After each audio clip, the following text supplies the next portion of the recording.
I don't think we should have this kind of travesty, this kind of robbery ever occur in the future. Won't the NCAA say, hey, ultimately we can invite who we want to postseason play? If he wants to step aside from it, he wouldn't even be talking about something that he had a direct interest in. That's outrageous. We are very excited today, even though, again, we're going to get into what happened with West Virginia basketball, the North Carolina situation in the tournament. Get Governor of West Virginia, Patrick Morrisey, on. Governor, first off, thanks for taking some time out of your busy schedule, I'm sure. I know you go through a million things, so we just want to thank you for giving us the opportunity to interview you about this, even though it's a sore subject.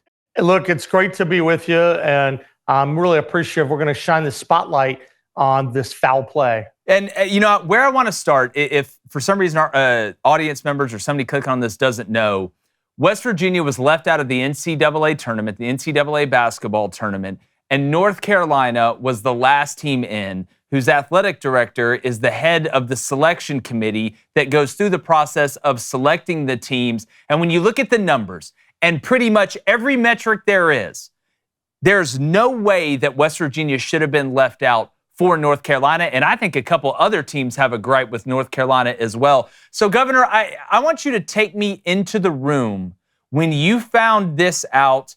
I mean, were calls made to you? Because the whole college basketball world, I don't want to use the word shocked because we know what happened. You don't have to be Sherlock Holmes to figure out how North Carolina got in the tournament. But how did this process where you're now looking at taking action against the NCAA or going through some different channels to try and fix this, how did this all transpire? Well, first, I'm going to start and say that a couple days ago, I remember talking with some people, and I was thinking, well, should I make plans to go to Dayton to see WVU? Are they going to be in the play-in game? And then I thought to myself and said, nah, they're going to be part of the field. They're not even going to be the Final Four. Everyone had WVU safely in the bracket. 111 out of 111 bracketologists, these are these people that do this for a living. They come up with these formulas, universally say WVU's in. By the way, UNC, 27 of the 111 bracketologists say that. Only one quad one win. That's all they could muster. WVU 6. So originally we're thinking, well, this is going to be safe. Maybe they're in Dayton, maybe they're not. And then we learned they're not even in the darn tournament. That was outrageous for a lot of reasons. And that's why it's important that we step up and get to the bottom of things, because I don't think we should have this kind of travesty, this kind of robbery ever occur in the future. Let's set objective criteria that the teams and that the public know about in advance. And if you do that, people know that the process is going to be sacred and no one's going to mess around with it. You won't have to worry that a process smells because you have an athletic director walk out the door at the supposed just right time, and then their team gets secured as the last team in, and meanwhile, WVU is the last team out. So I want sunlight. I want disinfectant. That's what this is all about. Let's fix it for the future. I know there are a lot of people in West Virginia. We know we're proud of our Mountaineers. We're proud of our Thundering Herd. We know that these are teams that grind it out every day. We're not a blue blood team, but we're going to make sure that the right thing happens. If not for this tournament, certainly for the next. And I'm really excited for what's going to happen in the future, because I can't imagine how the NCAA doesn't start to put this information out in the public and fix this for next year. Yeah, and I want to make sure, Governor, I'm sure you agree with me here. Nobody is blaming North Carolina's players. Nobody is blaming North Carolina's coach. It is the people who make the selections on the committee. And if the numbers were close, okay. Like, I can get it. I can live with it, whatever. We talk about this in college football all the time. But the numbers aren't close. And the two biggest underdogs, I use that term lightly, to ever make the NCAA tournament, even when we used to have RPI, now we have Net and KenPom, were New Mexico back in the day and North Carolina this year. What do they have in common? Well, both their athletic directors were the head of the selection committee. Who would have thought that? Well, look, that's why I think that this smells. And at a minimum, look, let's give people the benefit of the doubt. Maybe things didn't go wrong. But when something really smells or there's an appearance of impropriety, it's worth opening up the kimono and looking in. That's what we're asking to do. The NCAA is already late in providing this information to people. I think that we need more attention on it. Once again, not because of what's going on right now, but to give the public confidence in the future this is not ever going to happen again. And yeah, look, I mean, 27 out of 111 bracketologists. But beyond that, they didn't do their job on the court, on the hardwood. They actually only had a quad 1 victory, and they had quad 3 and 4 losses. I mean, come on, this is absurd. So whereas WVU goes undefeated in quad 3 and 4, and they had a tough schedule as well. I think they were 24th strength of schedule in the country. So a lot of good stuff was done. But let's fix this for the future. We can't have this kind of outrageous stuff. I remember a couple of years ago, we saw with the college football, there was all this controversy as well. If you have things that just involve the eye test or specific people who represent specific schools, you're usually going to have this kind of problem. Yeah, David, I mean, we've seen bad choices in the College Football Playoff Committee, but to me, this is way worse than anything I've seen from the Playoff Committee, including what they did to Florida State when Jordan Travis got hurt. No doubt. Governor, anyone who stands up to what they perceive to be an injustice by the NCAA is a man after my own heart. Ultimately, though, what can come from this? Won't the NCAA say, hey, at the end of the day, there's a certain subjectivity at play, regardless of all the analytics and all the data, and with a 68-team field, ultimately we can invite who we want to postseason play? Yeah, look, I mean, you could say that, but what they say on the other side is, hey, we care about net rankings, we care about KenPom, or we care about quad 1 wins. So you can't have it both ways. Announce the criteria well in advance so the teams can certainly get ready for action. And here's what can happen. People then play based upon the rules. Take KenPom, for example. You know that with the offensive and defensive capabilities that they measure, if you run up the score, that can affect your KenPom ratings. All these numbers can be manipulated. Find out what the best ones are that you want to stand for. But here's one thing you shouldn't do.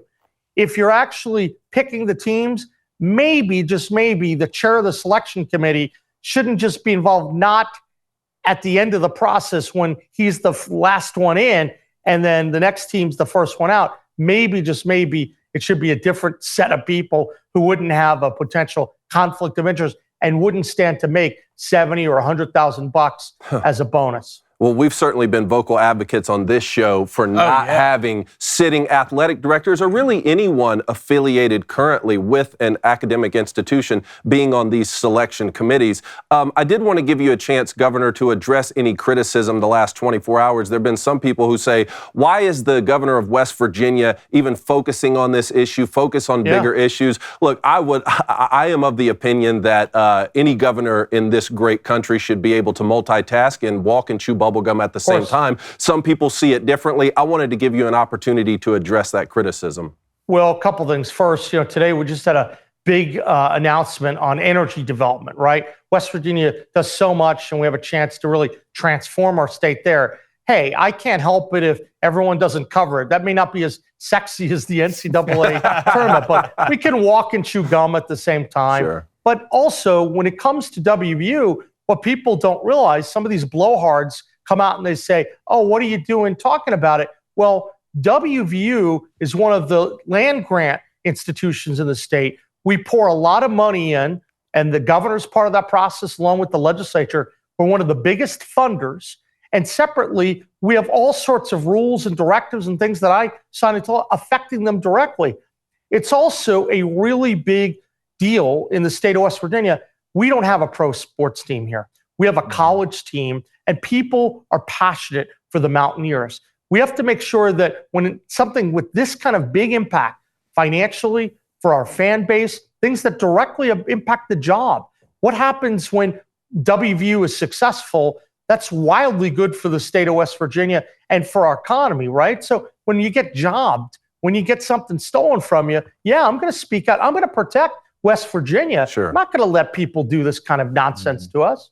Did you know that when your metabolism is working properly, you'll feel the benefits in every aspect of your life? That's why I want to tell you about Lumen, the world's first handheld metabolic coach, and here's how it works. You simply breathe into your Lumen first thing in the morning to learn if your body's burning mostly fats or carbs. The companion app then provides you with a personalized nutrition plan for the day based on your measurements.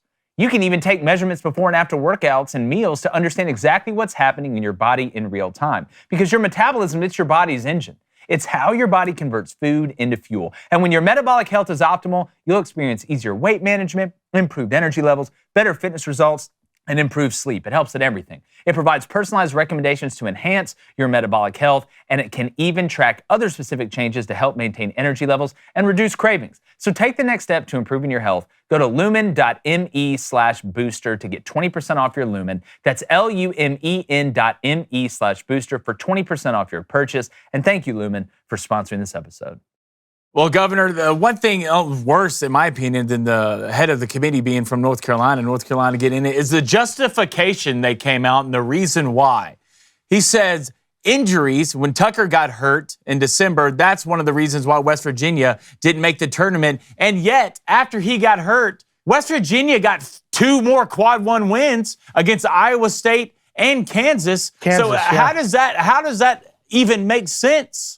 Look, you're exactly right. So after DeVries went down, the Mountaineers went 13-10. They had 2 huge wins, but it even gets better than that. When you look at what happened with WVU, they came together. They were able to be really strong. And even though you could argue maybe they shouldn't have won all the games, they still overcame tremendous injury and get to this place. But here's what's worse. Imagine that the team, the athletic director for the team that benefited directly by WVU being the first team out, is the one giving the reason, giving the excuse. Yep. You would think if he wants to step aside from it, he wouldn't even be talking about something that he had a direct interest in. That's outrageous. Like, I want everyone to notice, the selection committee chair who said he stepped away from that decision is now talking about why WVU missed it. Maybe if he actually had more sensitivity to the conflict, he would have said, you know what? I wasn't involved in that. I'm going to turn it over to someone else because I can understand how people would feel if I'm weighing in on a topic this important. Maybe. Yeah, I mean, you could smell the corruption from a mile away. And I just think it's great that you're standing up for this. And I kind of go, what is your message, to the coaches, to the players, the fans, and just the people of West Virginia? Listen, I want to tell the citizens of West Virginia, I've got your back. WVU, I've got your back. Marshall, I've got your back. Coach DeVries, I hope you stick around because we're going to be working to support you every step of the way. I want to tell our football coach, Rich Rod, he always tells his player to bring a cold, hard edge. That's what we're going to do to stand behind WVU and our sports teams because WVU is cherished in West Virginia. It's a big deal. And you're darn right. I'm going to do everything I can to push back. And we're never going to tolerate these guys that say that we shouldn't walk and chew gum at the same time. We're doing a lot to have West Virginia have its comeback, and WVU is going to be a big part of it. Governor Morrisey, I just have one more question for you before we let you go. Again, thank you for being so generous with your time. I know it's under circumstances that aren't good, but we're 100% with you in what happened. We cover all major college sports. College football is one of them, and we're seeing college football slowly move away from the NCAA. And one of the few sports that actually makes a profit in college is basketball. Not nearly the profit that football makes. Right. I know you know that. Do you think this is just another example of the NCAA showing why they should not be trusted and be associated with high-end athletics that makes money when we're on the verge of a rev share that I'm sure will get paid out when you make the NCAA tournament from the TV money? Look, I've said for many, many years that of the NCAA, these guys have not been able to shoot straight. And let me point out a couple things. I was directly involved a couple years ago when we had to deal with that failed transfer eligibility policy. You may know that I got together with some of my attorney general colleagues. We sued the NCAA and we won. And in fact, that came after we sent 2 polite letters to them and they effectively blew us off. These guys have to understand this is a multi-billion-dollar business. And when you're involved in a multi-billion-dollar business, you should play by the rules. You should be transparent. You should have fair dealings. When you start to see that they don't and that people have problems with you, it makes people look for alternatives, right? And so I think people should be open to those alternatives.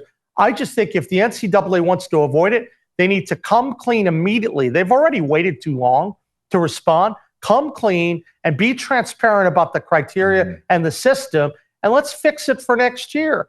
And let's find out exactly what happened. Yeah, well, I mean, do you think there's a chance Elon Musk and Doge could get their hands in the NCAA and clear out some of that bureaucracy as well? I'll tell you what, let's get down into all the details, whether it's Elon or West Virginia. Let's figure it out, because then it's going to be great for America and certainly good for the non-blue blood programs who go, they take their lunch bucket in every day, they work hard, and I think everyone wants to have a level playing field. And certainly we may not have as much money as UNC or Duke or some of these other teams, but we got more heart than you could possibly imagine. And I want to make sure that when folks leave it all out on the hardwood, they get rewarded for their effort. Definitely. Well, Governor Morrisey, thank you again so much for your time. Good luck on this. We're going to continue to update people, and we'd love to have you back at some point. Yeah, thanks so much. Appreciate it.